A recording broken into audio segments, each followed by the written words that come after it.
Assalamualaikum warahmatullahi wabarakatuh. Perkenalkan, nama saya Fiza Ananda Maharani dengan NIM 301. Pada pagi hari ini, saya akan menyampaikan pendapat saya tentang kasus pencurian dengan kekerasan yang akan ditinjau dengan konsep teori hukum pidana. Berikut adalah video kasusnya. Menangkap dua pelaku tindak pidana pencurian dengan kekerasan atau jambret berinisial ED 20 tahun dan juga NH 18 tahun. Keduanya ditangkap karena sudah melakukan jambret pada Minggu 17 April 2022. Pada umumnya, teori hukum pidana terdapat 3 macam. Yang pertama yaitu teori absolut, teori relatif, dan teori gabungan.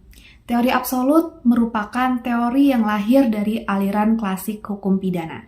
Teori ini bertujuan untuk membalas perbuatan pelaku pidana dan bukan untuk memperbaiki pelaku. Sehingga apabila orang membunuh orang lain, maka sebagai balasan dari perbuatan orang tersebut, ia harus dihukum mati. Yang berikutnya adalah teori relatif. Teori ini menganggap bahwa hukum tertinggi merupakan perlindungan terhadap masyarakat. Teori ini bertujuan untuk memperbaiki pelaku serta mencegah terjadinya tindak pidana dengan peraturan-peraturan yang dibuat. Pencegahan tersebut dinamakan paksaan psikologis. Jadi dengan adanya sanksi yang diancamkan terhadap pihak yang melanggar, maka dapat mengurangi niat jahat pelaku sebelum benar-benar melakukan tindakan tersebut. Dan yang terakhir adalah teori gabungan. Teori gabungan adalah gabungan antara teori absolut dengan teori relatif. Teori ini bertujuan untuk membalas perbuatan pelaku serta memperbaiki pelaku agar tidak mengulangi tindak pidana di masa depan. Kemudian, jika ditinjau dengan teori absolut, dalam konteks hukum, teori absolut mengacu pada pandangan bahwa suatu tindakan atau pelanggaran hukum dapat dianggap melanggar dengan sendirinya tanpa mempertimbangkan keadaan atau konteks spesifik di mana tindakan tersebut dilakukan. Dalam kasus pencurian, teori absolut akan berpendapat bahwa setiap tindakan pencurian harus dianggap melanggar hukum tanpa adanya pengecualian atau pertimbangan tentang keadaan atau niat pelaku. Maka, jika dikaitkan dengan kasus tersebut, pelaku pencurian kendaraan bermotor dapat dijerat pasal 363 ayat 1 angka 4E KUHP tentang pencurian dan pemberatan dengan ancaman hukuman maksimal 7 tahun penjara.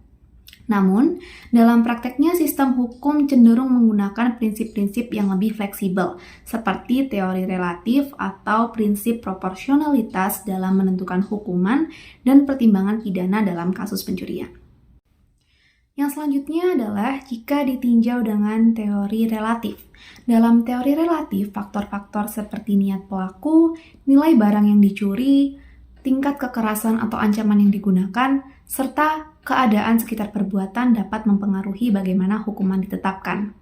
Misalnya, jika seseorang mencuri makanan untuk kelangsungan hidup karena kekurangan makanan, sistem hukum mungkin akan mempertimbangkan faktor-faktor mitigasi tersebut dalam menentukan hukuman. Begitu pula jika kasus pencurian melibatkan kekerasan atau ancaman yang serius terhadap nyawa atau keselamatan orang lain, hukuman yang dijatuhkan mungkin dapat lebih berat. Jadi menurut saya, pelaku pencurian kendaraan bermotor harus diselidiki terlebih dahulu atau melalui pemeriksaan lebih lanjut agar dapat mengetahui motif utama dari pelaku melakukan tindakan tersebut.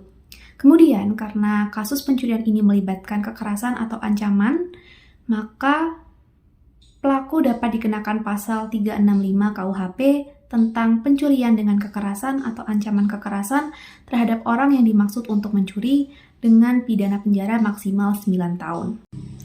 Lalu pendekatan fleksibel juga mengakui bahwa setiap tindakan pencurian atau kasus pencurian memiliki keadaan atau konteks yang unik, dan bahwa keadilan dalam hukum harus memperhatikan faktor-faktor tersebut untuk mencapai keputusan yang adil dan seimbang. Dan yang terakhir adalah jika ditinjau dengan teori gabungan. Dalam kasus ini, penyelesaian dapat dilakukan dengan gabungan antara teori kebutuhan yang lebih mengacu pada teori relatif dan teori pencegahan yang lebih mengacu pada teori absolut. Yang pertama akan kita bahas yaitu teori kebutuhan. Teori ini adalah penyelesaian kasus pidana yang berfokus pada pemenuhan kebutuhan tersangka yang menjadi tindakan kriminal.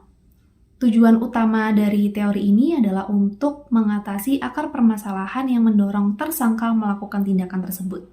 Langkah-langkah yang dapat dilakukan meliputi yang pertama, identifikasi faktor-faktor yang mendorong tersangka melakukan pencurian dengan kekerasan, seperti kemiskinan, kurangnya pendidikan, atau masalah kejiwaan.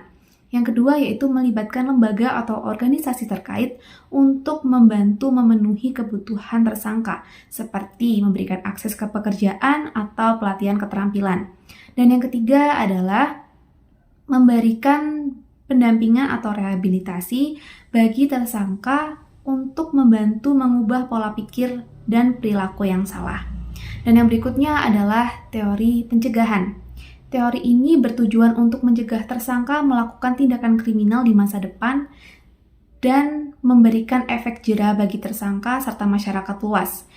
Tindakan yang dapat dilakukan seperti menjalankan hukuman yang sesuai dengan tingkat kekerasan yang dilakukan tersangka, seperti hukuman penjara atau denda yang memadai, dan memberikan program pencegahan kejahatan dalam masyarakat seperti kampanye sosial atau pengawasan yang lebih ketat di dalam wilayah yang rentan terhadap kejahatan.